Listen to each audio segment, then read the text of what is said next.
Vamos para o texto, vamos lá. Evangelho de Lucas, capítulo de número 16, versículo 1, diz o seguinte. Vamos lá. Diz o seguinte. Versículo 1. E Jesus disse também aos seus discípulos: certo homem rico tinha um administrador.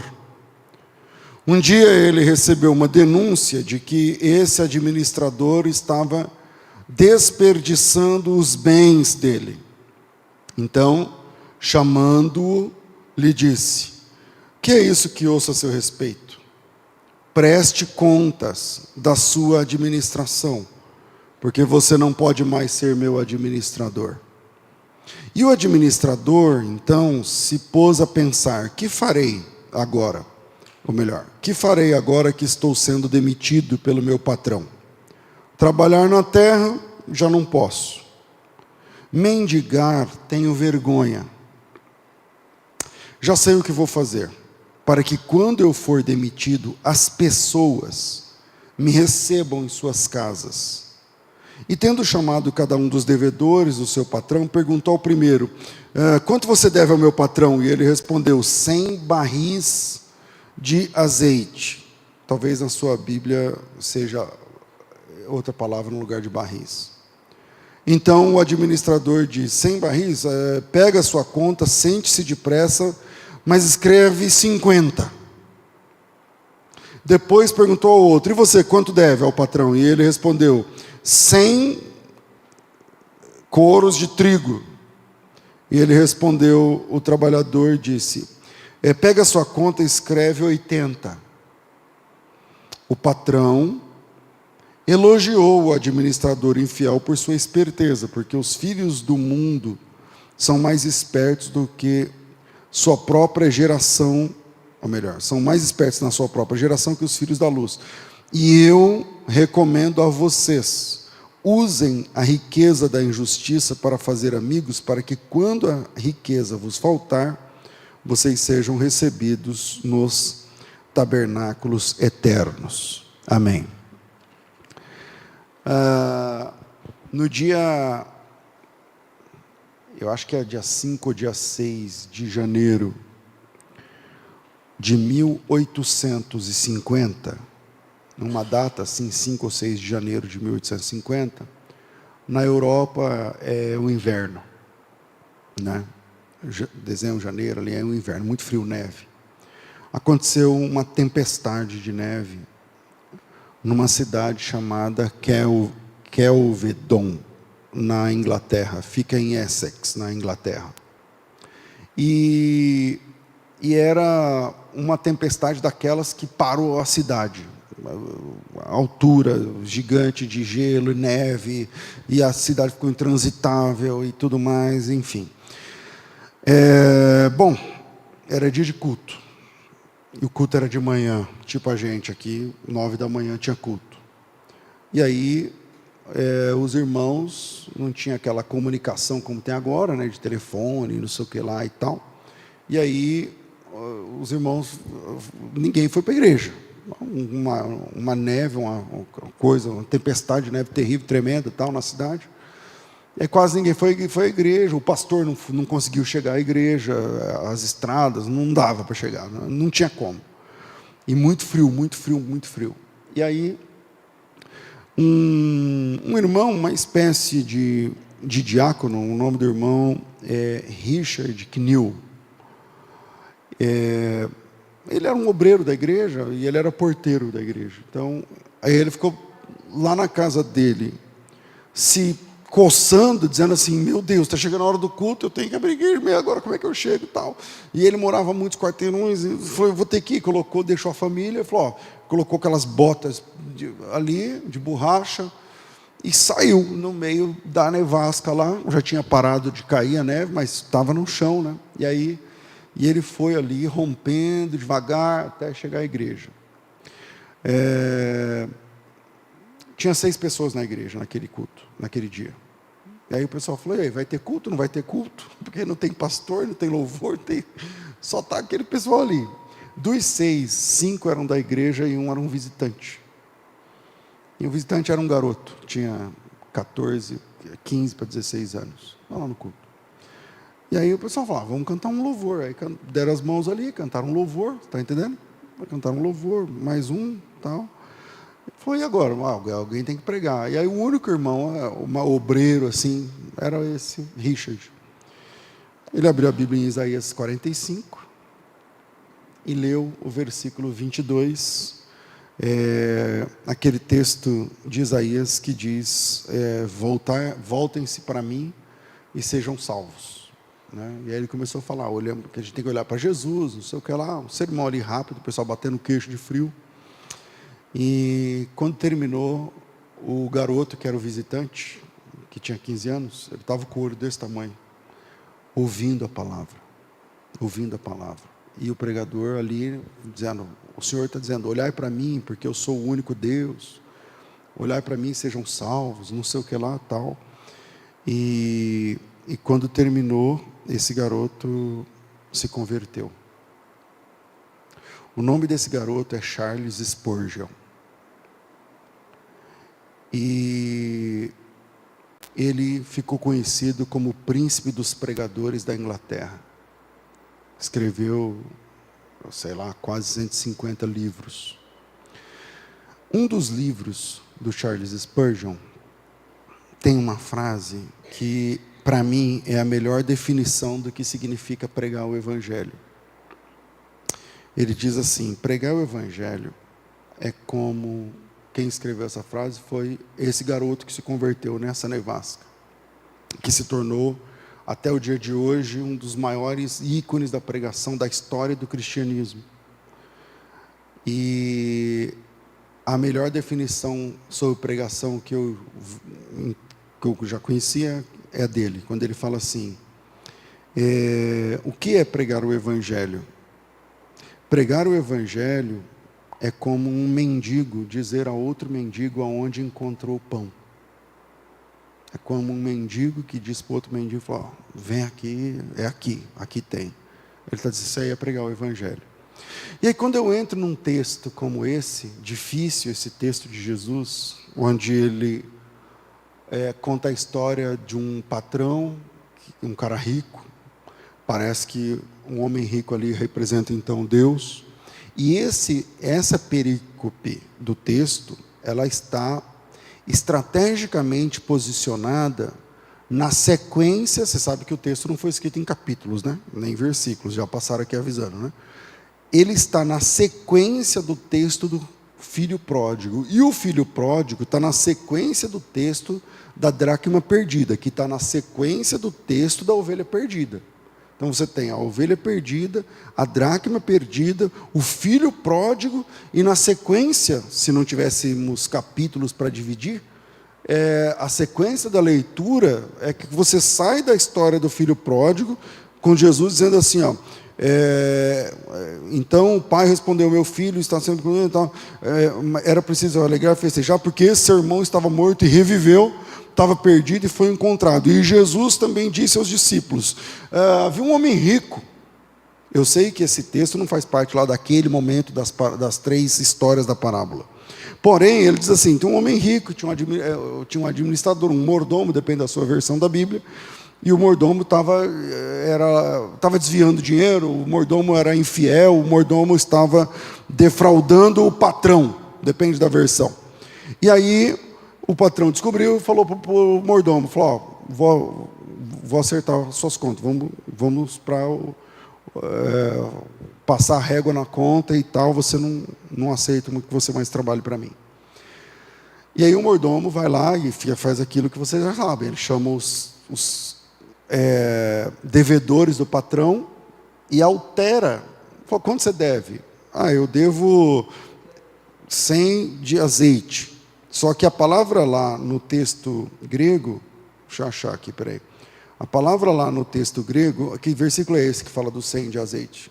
Versículo 6. Eu devo 100, depende do tonéis, não sei o que lá. Só que na vida real, o texto bíblico lá, o texto original diz, eu devo 100 batos de azeite. tem versão que fala cados, mas a palavra no texto original é 100 cados. E 100 batos. E o que é um bato de azeite? É uma medida para líquido de 40 litros. Quanto custa um vidrinho de azeite hoje em dia? O cara devia 40, cada medida daquela é 40 litros, vezes 100. Quanto deu? Não é 400. 40 vezes 100, quanto que dá? 4.000. 4.000 litros de azeite. É uma conta alta ou não é? É uma conta alta. O outro devia, vamos achar aqui no texto grego, cadê? Versículo 7. 100, aí você fala assim, depende da versão, fala 100 sacas de azeite. Não, 100, na minha versão fala coros de azeite, é a mesma palavra no grego, essa palavra está transliterada. E é interessante porque a palavra coros de azeite é a maior medida seca em hebraico. Então, tem gramas, isso aqui, tal. 100 coros é como de 10 a 11 alqueires, vezes 100. Então, faça as contas. Quanto esse cara deve para esse patrão. Ou seja, as dívidas são astronômicas. Tem mais uma pessoa que deve para esse patrão, que é o administrador. Que eu não sei quantos anos ele estava defraudando o patrão, então, com certeza, a dívida dele também era gigante. Então vamos tentar dividir esse texto difícil em realidades. Então vamos para a primeira realidade. De número 1. Está todo mundo devendo. Primeira realidade desse texto é que todo mundo está devendo. Alguém tem alguma dificuldade com isso? Porque essa é a primeira afirmação da teologia cristã. Todos nós somos pecadores. Não tem alguém que tem a experiência humana, que nasceu e viveu na experiência humana e que não tornou-se pecador. As teologias variam de matizes diferentes. Então você tem, por exemplo, a teologia molinista. O Luiz de Molina ele era espanhol. Então você tem uma soteriologia mais voltada para a predestinação, que é a soteriologia de Genebra, na Suíça. Você tem uma soteriologia, tudo isso no século XVI. Você tem uma soteriologia mais voltada ao livre-arbítrio, isso como fala os Países Baixos, na Holanda. Você tem na Holanda com Jacó Armínio, e você tem o Luiz de Molina na Espanha. Esses países são próximos, na Espanha, com outro sabor de soteriologia, dizendo o seguinte, todo mundo nasce pecador. Essas três definições de soteriologia defendem assim, o homem é pecador, nasceu pecador, o homem nasce pecador. Só que o Luiz de Molina, ele fala assim, tudo bem, o homem nasce pecador, a criança nasce pecadora, mas ela tem a natureza pecaminosa, porque ela nasceu pecadora, mas ela não tem a culpa do pecado, porque ela não cometeu o pecado por ela. Então, por isso a criança pode ser salva, porque ela tem a natureza pecaminosa, mas ela não tem a culpa. E aí as matizes teológicas variam, mas há uma realidade bíblica que nos define. Nós somos... O que é que vocês são? Nós somos pecadores. Eu não sei da sua conta, eu não sei do seu casamento, eu não sei da sua fé, eu não sei da sua espiritualidade, eu não sei dos seus dons. Se tem uma coisa que eu posso dizer a seu respeito, é que você é um pecador, que você é uma pecadora. Então a primeira realidade que eu vejo nesse texto é que está todo mundo devendo. Ou seja, a queda significa exatamente isso. O mundo devendo, e todo mundo devendo para o mesmo patrão. Todo mundo devendo para o mesmo patrão. E essa mensagem é sobre graça. Essa mensagem é sobre graça. Porque é que nós pregamos. Veja que interessante. A igreja muitas vezes se comporta como os hipócritas que Jesus Cristo julgou em Mateus 23. Porque eu prego para você, e quando eu prego para você é um pecador falando para outro pecador. É o Charles Spurgeon dizendo assim, ó, pregar é um mendigo falando para o outro que também é mendigo, falou, eu sei onde tem pão. Isso é pregar. E aí eu prego para você, eu sou pecador, você é pecador. O pão é a graça, eu descobri a graça, eu fui alcançado pela graça. Mas eu não deixei de ser pecador. Eu sou um pecador agora alcançado pela graça. E aí eu trago você para essa mesma graça, eu trago você para esse pão, estou me fazendo entender? E aí um mês depois, eu começo a julgar você, por você ser um pecador. E Jesus condenou os fariseus justamente nesse quesito. Abra sua Bíblia em Mateus capítulo 23, versículo de número 15. Jesus disse o seguinte, isso é Jesus tratando com os fariseus. E aí ele diz o seguinte, espera aí, capítulo 23, né? Versículo, eu falei que? 15, obrigado. 23, 13. Ai de vós, escribas e fariseus, 23, 13. Hipócritas, porque vocês fecham o reino dos céus diante das pessoas, mas vocês mesmos nem entram e nem deixam as pessoas entrarem. E aí no 15 ele fala assim, ai de vós, escribas e fariseus hipócritas, porque vocês percorrem o mar, a terra seca, para fazer um prosélito, e uma vez feito esse prosélito, o tornam filho do inferno 2 vezes mais do que vocês. O que Jesus está dizendo? Ele está dizendo o seguinte, você fala para o cara, ó, Jesus te ama, tem um plano de redenção, não sei o que lá, e tal, aí o cara vem. Aí se amanhã, eu estou falando amanhã não, literalmente, ele vem, se batiza, não sei o que, chora, ora e tal, mas se amanhã esse cara cortar fora do risco, o que a gente faz? A gente cai de pau em cima desse cara. Não merece, onde já se viu, sai na internet, expõe e tal. E aí tem um monte de pessoas que acham que está fazendo um grande serviço para Deus, porque eles tal errou, fulano caiu, fulano e tal. Peraí, primeira realidade desse texto, está todo mundo devendo. Está todo mundo devendo para o mesmo chefe, para o mesmo patrão. Essa realidade é a realidade da nossa natureza humana.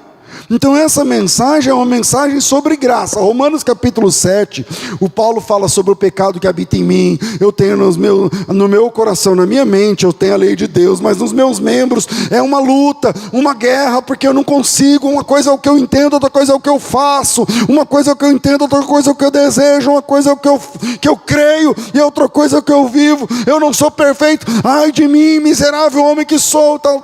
E aí a pessoa, o farisaísmo chega num nível que a pessoa fala assim, não, quando Paulo escreveu isso aí, ele estava falando da época que ele não era convertido.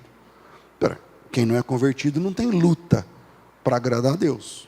Você só tem luta para agradar a Deus quando você entende a vontade de Deus, e entre a compreensão e a prática existe um espaço.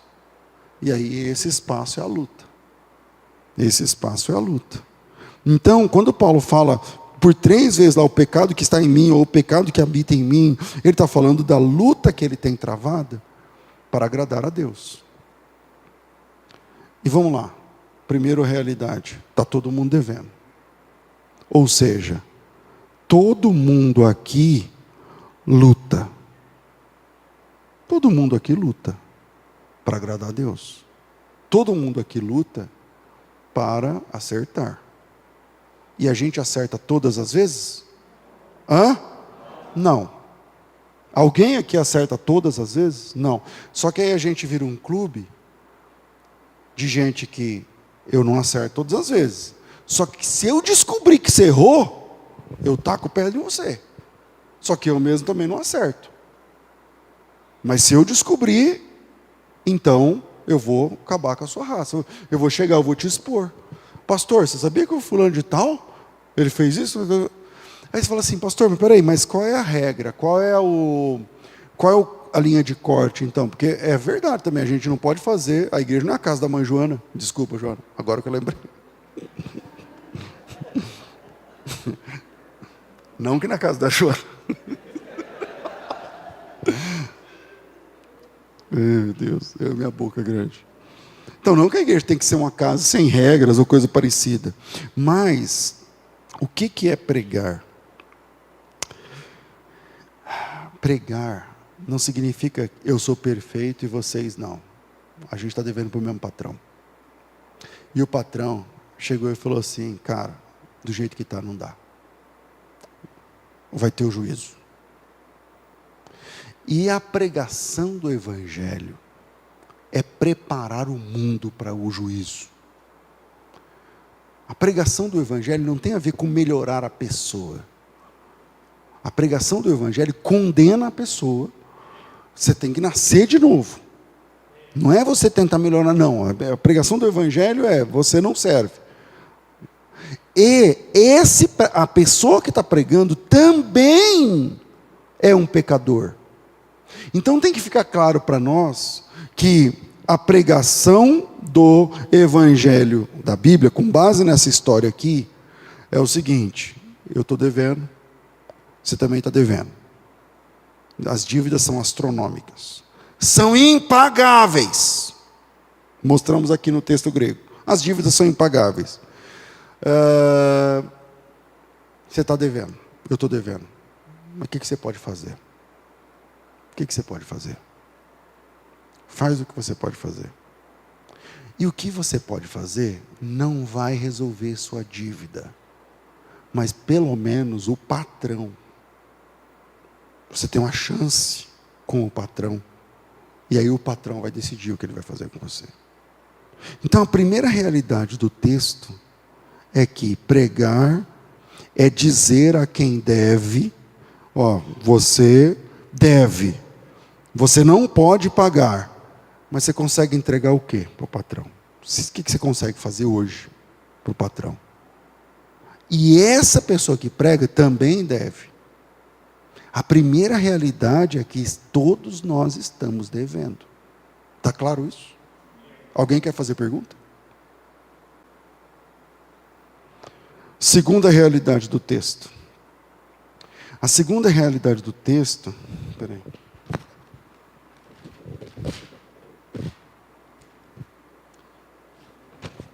A segunda realidade do texto é que não é sua entrega que zera a dívida, mas é a bondade do patrão. Não é a sua bondade, não resolve. Porque se você deve, a dívida é gigantesca, como vimos, não sei quantos 1000 litros de azeite. Aí você fala assim, eu posso dar 20. E aí o patrão perdoa, não foi o seu 20, mas foi a boa vontade do patrão, porque pelo certo, você dando o seu 20, você continua devendo, e a dívida continua impagável. A dívida continua impagável. E aí ele fala assim, ele chamou os devedores, só que ele cita só 2. E aí, não que esse patrão tivesse somente 2, mas ele era credor só de 2. Mas esses 2, eles devem coisas muito interessantes. Um deve trigo e o outro deve azeite. Eu acho que trigo, está claro que fala do sustento. Você deve o que é Ele que te sustenta. Então você deve tudo. A outra fala do azeite. O azeite fala da unção. Ou seja, é Ele que me sustenta e é Ele que me consagra. E tudo depende dEle. e o máximo que eu posso fazer não faz nem cócega na dívida que eu tenho com esse patrão. Então, não é a minha entrega. Eu tenho que entregar, eu tenho que entregar. Mas não é a minha entrega que resolve. É a bondade do patrão que zera essa dívida. Você não é perdoado porque você ora, você não é perdoado porque você lê, você não é perdoado porque você fez um voto, você não é perdoado porque você... Os seus movimentos são importantes, mas eles não resolvem o tamanho da encrenca, da dívida. Na realidade, o que zera a dívida é a graça do patrão. Então, a gente costuma reprovar os pecados das pessoas, geralmente quando os pecados das pessoas são de natureza diferente dos nossos. Então, quando a pessoa tem um pecado que é muito diferente do seu, aí você fala assim, ué, aonde já se viu? A pessoa não tem vergonha não? E tal, não sei o que e tal. Por quê? Porque é um pecado muito diferente do teu, já falei sobre isso. No pecado que a gente consegue vencer, a gente não tem dó de quem erra, porque a nossa lógica é, se eu consigo, por que você não consegue? Ué, eu consigo, por que você não consegue? Só que eu sei fazer um monte de coisa que você não sabe, e qual é o problema? E você sabe fazer um monte de coisa que eu não sei, e qual é o problema? Mas quando a gente vê um pecado que é meio diferente do nosso, a gente começa a julgar já essa pessoa. Então, seja trigo, seja azeite, seja sustento, a dívida é alta. E o que é pregar? Pregar é o seguinte, cara, eu também estou devendo. E eu tenho uma notícia para te dar. E qual é a notícia? O patrão falou que vai fechar a conta. O patrão falou que vai passar a régua. O patrão falou que o juízo está vindo aí. Então, o que você pode fazer? Na verdade, pregar o evangelho, eu não sei se aqui em Campinas tem esse ditado lá no Mato Grosso é muito comum, não sei aqui, que fala fulano está fazendo cortesia com o chapéu do outro. Aqui fala isso? Alguns falam que fala, porque lá é muito comum. Fazer cortesia com o chapéu do outro. Quer dizer, eu estou te dando uma coisa, mas que não é minha. Então, e aí todo mundo fala, nossa, como o pastor é bonzinho, não sei o quê. Aí eu estou te dando aqui um negócio, mas não é meu. Sei lá, o irmão Jorge que me deu. Aí eu chego lá para o Francisco e falo, Francisco, estou vendo aí que você está precisando? Tô. Aí ele fala, pastor, obrigado, o senhor é uma bênção, não sei o quê. Só que não é meu, era dele. Pregar o evangelho é fazer cortesia com o chapéu do outro. O chapéu é de quem? É do patrão. Então eu estou falando para você que Jesus Cristo perdoa o seu pecado. E isso não tem nada a ver comigo. Eu só estou falando. Eu sou um mendigo falando para o outro, aonde tem pão. Então, a segunda realidade do texto é que não é a nossa entrega é importante, mas não é a nossa entrega que zera a dívida. O que zera a dívida de verdade é a bondade, a benignidade, a graça do patrão. Por isso que pregar é fazer cortesia com o chapéu alheio, é oferecer algo que você nem tem, que você nem merece, e que você entrega, e a entrega que você faz não paga o que você deve. E aí você chega para a pessoa e fala assim, é isso que é a graça, porque não é maravilhoso isso? Não é maravilhoso? Disso na vida de cada um. Você só sabe de você, você não sabe nem da tua mulher, nem do teu marido, você sabe de você. Você sabe quanto é a sua dívida, a sua encrenca, a sua luta. E qual é a maravilha do evangelho? É que o patrão, aquele para quem todo mundo está devendo, do administrador aos devedores, o patrão, o chefe, aquele que é o dono dos bens, dos dons, dos talentos, ele está perdoando a dívida, e não importa o tamanho que fica para trás, o patrão está perdoando.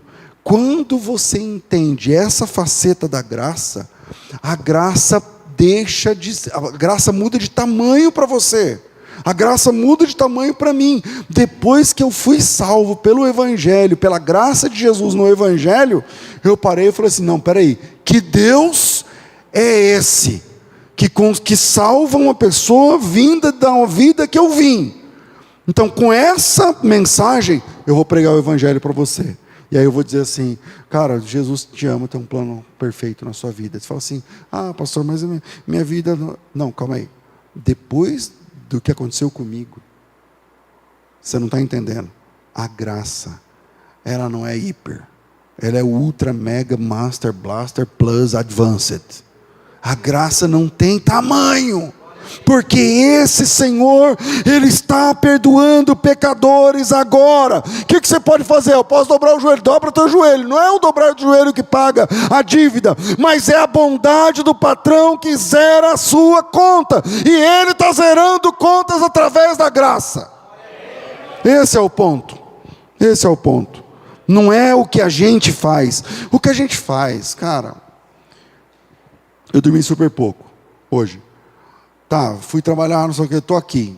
Eu ganho o quê? Nada. Tá bom, Deus chamou para fazer. Vamos fazer. Mas a questão é que nada disso que eu faço, tudo que eu estou fazendo aqui é obra. Tudo que você faz no reino é obra. Você vai ajudar alguém, é obra. Você vai louvar, obra. Você vai não sei o que na igreja, obra, é obra. Só que a Bíblia diz que as nossas obras não nos salvam. É importante. São coisas importantes. O que você pode fazer no reino? Você pode fazer o que estiver precisando. Só que o que você fizer é uma obra. A obra te salva? Não. Não. Mas você que também está devendo para o patrão, você fala assim, o que você pode fazer? Vamos fazer junto. Vamos lá, senta aqui e nós vamos junto entender o que a gente pode fazer. E o patrão, que é o credor de todo mundo, para quem todo mundo deve, a bondade a dívida. Por isso que pregar o Evangelho é fazer cortesia com o chapéu do outro. Porque eu estou falando para você de uma graça que não é minha. Eu estou falando de um perdão que não é meu. Ele só me alcançou. Eu também sou alvo igualzinho a você. Então, se isso tudo que a gente está falando é um fato, por que essa bobagem de uns se sentirem mais ungidos do que outros? Mais salvos do que outros? Mais perdoados do que outros? Mais crentes do que outros? Isso é uma bobagem. Isso é uma idiotice. Pensa no maior ícone do Evangelho que você conhece. É um pecador. É um pecador. Pensa num homem mais santo, na mulher mais cheia do Espírito, que quando ela pinga óleo, ela é uma pecadora. Temos uma realidade. Está todo mundo devendo para o mesmo patrão. E os nossos movimentos não pagam a dívida. O que paga a dívida é a graça desse patrão. Terceira realidade desse texto. No final tudo depende de Deus. No final tudo depende do patrão. Porque tenta pensar nesse texto dividindo em níveis distintos. Por exemplo, você se coloca no lugar do administrador. Então, se você é o administrador infiel, primeiro nível é você e o patrão. Então, entre você e o patrão, tem lá um mundo. Então, nesse primeiro nível, você é chamado para prestar conta. A casa caiu, você é pecador, você é chamado para prestar conta. É o que acontece em Adão. Num segundo nível, você tem os devedores e o patrão. Os devedores e o patrão. Os devedores e o patrão, você levou as boas novas para essas pessoas. Você também é devedor, mas você levou as boas novas para essas pessoas e facilitou para que elas chegassem. Eu não tenho como pagar, mas eu consigo isso aqui. Então você facilitou a vida dessas pessoas diante do patrão. Mas quem salva é o patrão. Quem salva é a graça. E num terceiro momento, tem você e os próprios devedores. Então tem você e o patrão, é um. Depois tem os devedores e o patrão, é outro. Depois tem você e os devedores. Você e os devedores, você foi lá e levou as boas novas. Você e o patrão, você foi chamado para prestar contas. Os devedores e o patrão, o cara faz o que ele pode, mas é o patrão que perdoa. Ok, nesses 3 níveis, em que momento da vida você vive agora? Tipo, quem é você sentado aqui ouvindo esse sermão? Eu tenho uma certeza, você não é o patrão. Você é um cara que está devendo. Ou você é o administrador infiel, ou você é um daqueles que foi alcançado pela graça, que o administrador, do jeito que ele podia, ele foi lá e falou assim, você está devendo, por que você não acerta 50? E como está todo mundo devendo e ninguém consegue saldar, então, no nosso quintal devia ter menos acusação. No nosso meio devia ter mais misericórdia. Porque esse reino é o reino onde todo mundo deve. Esse reino, eu vou falar uma frase que não é minha, então eu não lembro agora onde eu li, faz muitos anos. Mas a frase dizia mais ou menos assim, que se todo mundo soubesse o pecado de todo mundo, ninguém se cumprimentaria. Se você soubesse o meu, ou se eu soubesse o seu, ninguém pegava na mão de ninguém. Acabou. Então, se isso tudo que a gente está vendo nesse texto é fato, eu acho que a gente devia ser mais amoroso, cristão. Nós, melhorando o português, devíamos ser mais amorosos, cristãos, compassivos, com a fraqueza dos irmãos. Porque alguns lugares, ambientes, religiões, denominações,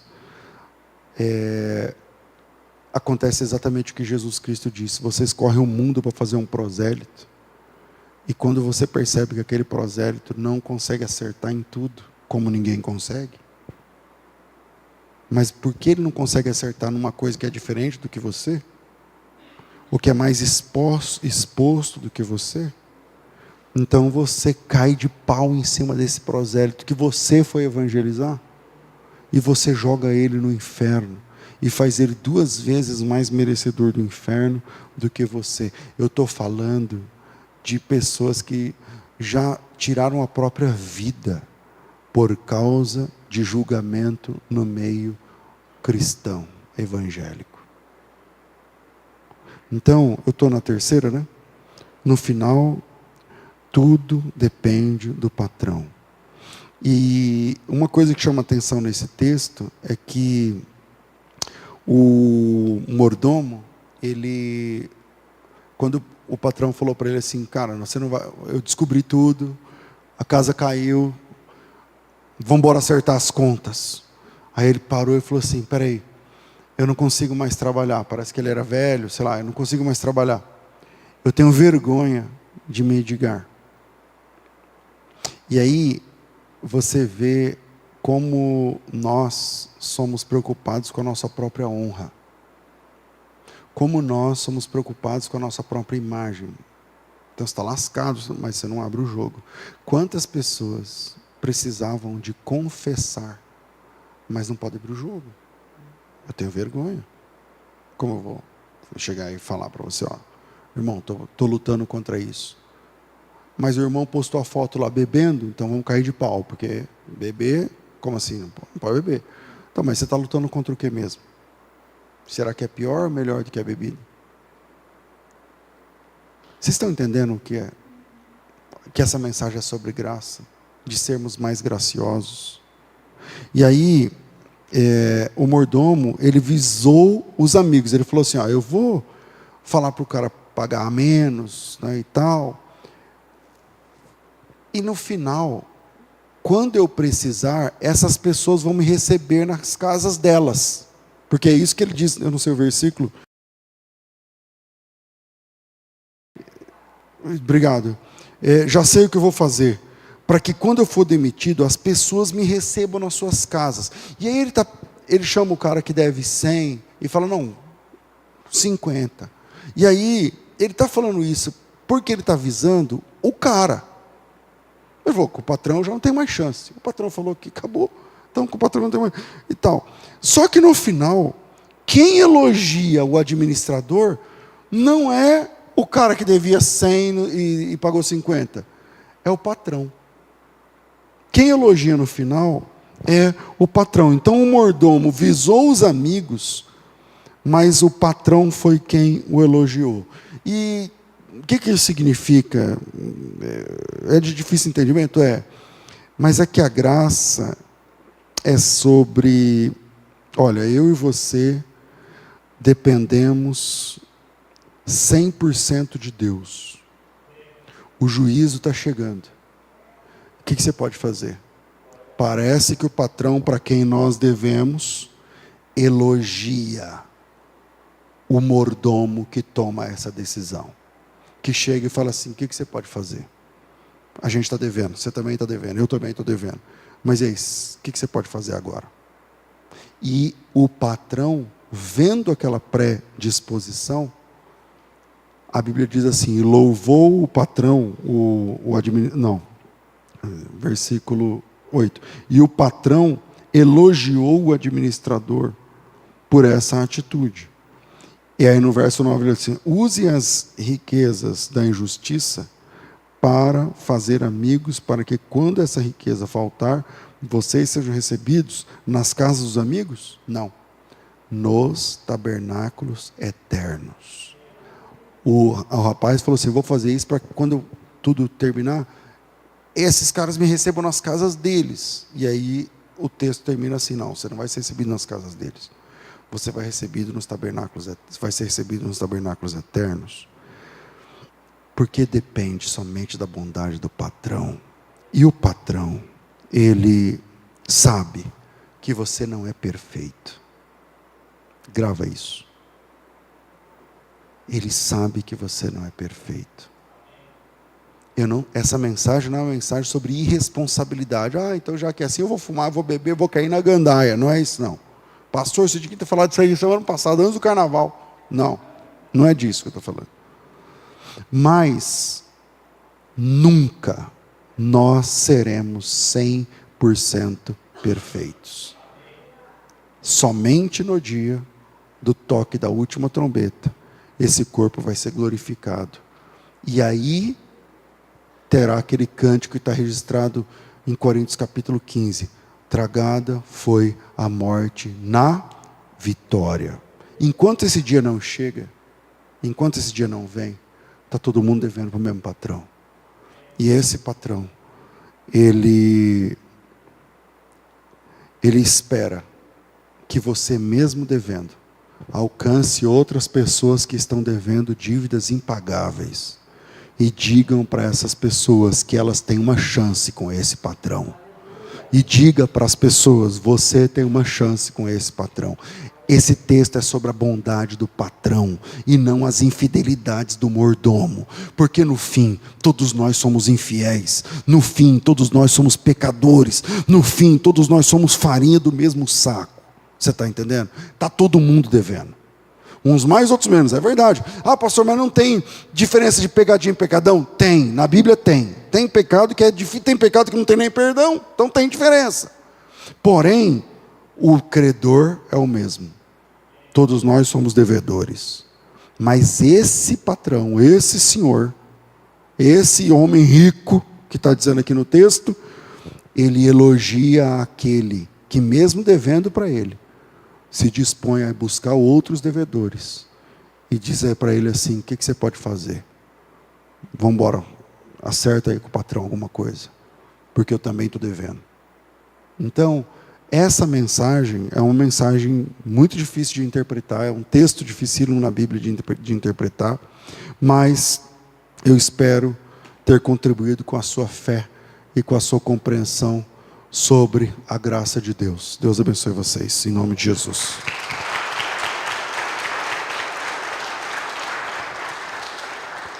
Vamos ficar de pé, meus irmãos, minhas irmãs.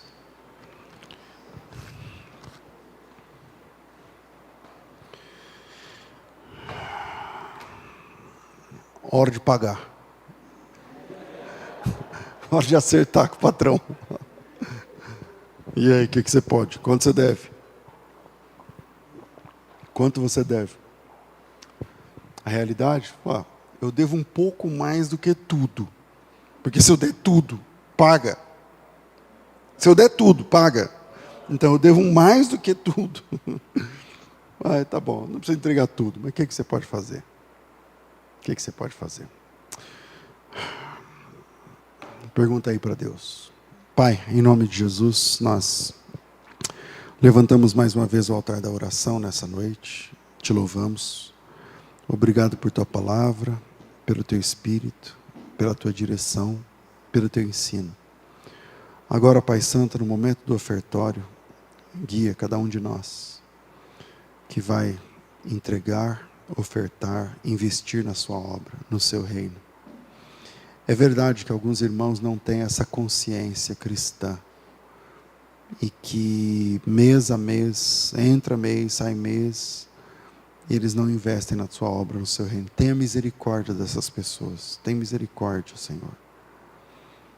E abençoe em especial aquele irmão e aquela irmã que tem agido contigo dadivosamente. A tua palavra diz que o Senhor ama aquele que contribui com alegria. Eu quero receber esse amor do Senhor através do ofertório. Eu tenho me comprometido em investir na tua obra e eu oro também pelos meus irmãos, para que assim como eu tenho experimentado os teus milagres, os teus sinais, a tua provisão, que cada um de nós possa experimentar o seu jeito de ser pai, de ser provedor, de comandar a nossa vida de verdade. E o bolso, Senhor, muitas vezes é a parte mais difícil de se converter. Então tem misericórdia que cada um de nós possa louvar o teu nome, não somente de palavras, mas também com atitudes. Em nome de Jesus. Amém. Amém. Vamos servir ao Senhor, meus irmãos.